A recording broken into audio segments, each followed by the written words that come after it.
adda bahee waan jiruu fi hundumti keessan kallattuma kamiin sagalee taatanii booddee mana obboleessa kan agarru.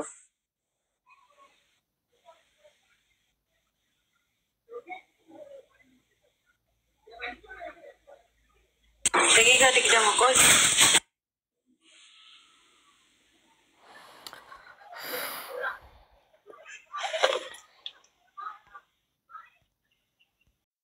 Duraan silaa irratti du'anii dhoskaa turani.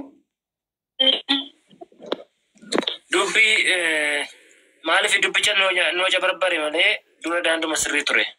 Maaliif nuti jettee ni gaarummaan qabu. Maaliif namni tokko waan jiru dubbatee kana jedhee ergeera jedhee sichi baasuu qaba ture. Maaliif otoon argin nama nafsi ishee amaaru jenna. Boqotee amma kanaatoo ji'a tokko darbee amma ji'aaf torbee tokkoof deema.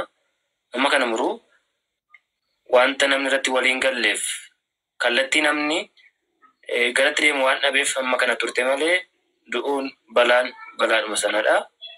Kanaaf hundumti keenya iyyuu maaliif kallattuma ittiin gargaarree akka ammas maatii bukkee ittiin maatiin erga dhufee reeffas fudhatanii gara manaatti waan jiru akkaataa ittiin baramuudha. Kanaaf saayii tokkoon booda gara saayii tokkoon guutuu mana obboleessa keenya Mubaarakitti wal agarree irratti haasofna jechuudhumaa fi yaa akkas. Maamicha waaqayyo mirga qulqullootaa ishee dhaabu jennaa waan gochuu miti firoottaa fi maatii isaanii hundaaf jajjabinaa hunda. Maaliif burjaajiin gidduu waan tureefidha. Amma kana dhugaan mucoo kana dhokatee awwaalamee amma kana taa'uunsaa burjaajiin gidduu waan turedha.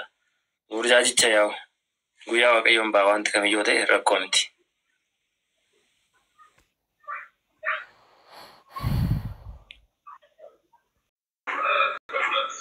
Meeji bocha barreessinaa mee hundumtu keessanii jiru. Meeji bocha barreessinaa baalaa dhimanaan. Yaa'u kanaaf akkuma jedhame mucoon sirratti gubaa beekadha. Sirratti gubaa jala warri jala kumanti yookaan cufee akka boon shangulluufi moji boichaa akka sirratti hin ergine.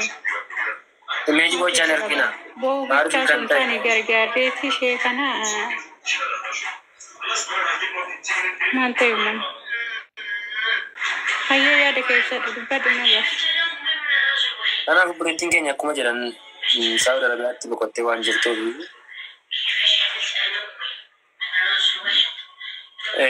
kanaaf wanta akkaataa kamiin akka duute balaa maalii akka ta'e namaan immoo balaa makiinaa akka ta'e sa'aatii booddee dubartuu mana obboleessa keenya Mubaarakitti ragaan kun nu akka du'e waan jiruuf kanattuma kamiin iyyuu maatii bukkee dhaabachuudhaaf jajjabeessuudhaaf ayisoo jechuudhaaf waan ta'eef nagaa mana ergatanii waan ba'aniif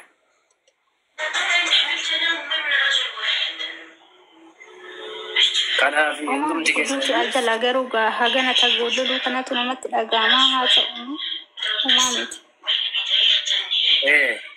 Maaliif wanta uumamiti rabbi sinillee jajjabina sinaa kennu sillee jennata irratti naqananisu. Duuni mana namaati garuu akka kuni kan hagana tursiisuu kana tagana tangaadaluu kanatu nutti dhaga'ameeti malee namni du'arraa oolu hin jiru. Maatii isheetiif illee rabbiin jajjabina haa kennuufi uumamiti. Kan kana gargaaree kan kana cinaan dhaabanne maal cinaa dhaabannaa miti uumamiti waan ta'e maraafuu haganuma hafuura dhaga'uun waan guddaadha maatillee ni asaarrafu. Hinduuta immoo hin jirti jedhee namni kamuu baay'ee garaa ofii shiraa ture. Amma obboleettiin kun obboleettii nama maraati. Haati kunis haadha keenya. Abbaan kunis akkasuma abbaa keenya. Waan ta'eef uumamiti rabbiin jajjabina isaaniif haa kennu wanti jedhamu hin jiru. Kanaaf kana immoo yuutii booda yeroo akkuma ati jette gastii Mubaarakee booda hin banamaa rooran booda yeroo sana yaada jiru nama ibsachuu ni danda'a. Kanumaan jedhateenis hin jedha qaalichaati. Meeji bochaa dhiistu moo koomentiin of godha? Warreen keessatti kennuu danda'a waan ta'eef hundi keessanuu Meeji bochaa dhiistu moo?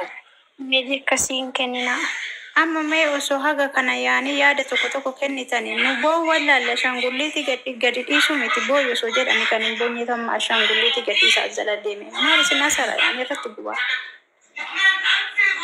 ashaangulliitii boo'icha irratti ni hir'ina baay'ee Rabbi dhugaashii barbaadu jedha barreessaallee malee emoojii akkasii barreessina waan godhamu jiru waan ta'eef.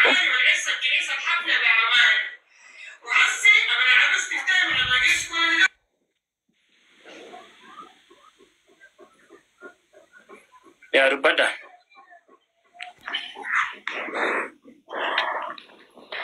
Nagaan isiniif haa ta'u akkam ooltan jirtu. Jira kali keenya.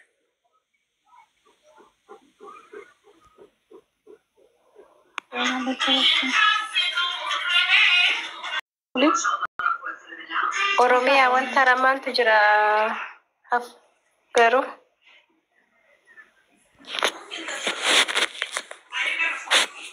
amma gaasirra hin jirtu yeroo nagaasii yaada ibsaa jiru moo jala jirta anis jalumaan dhufee amma dhufee oduma doloofuun aggaxaamii sinartee cumaanii kanaati yaadni biraa hin jiru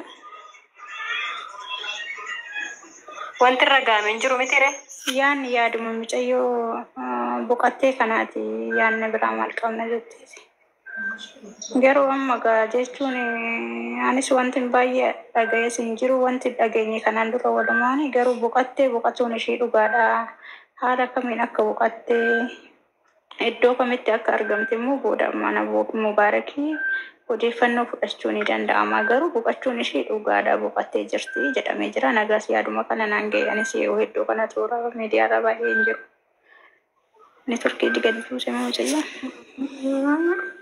kanuma qaaliitoo yaadni jiru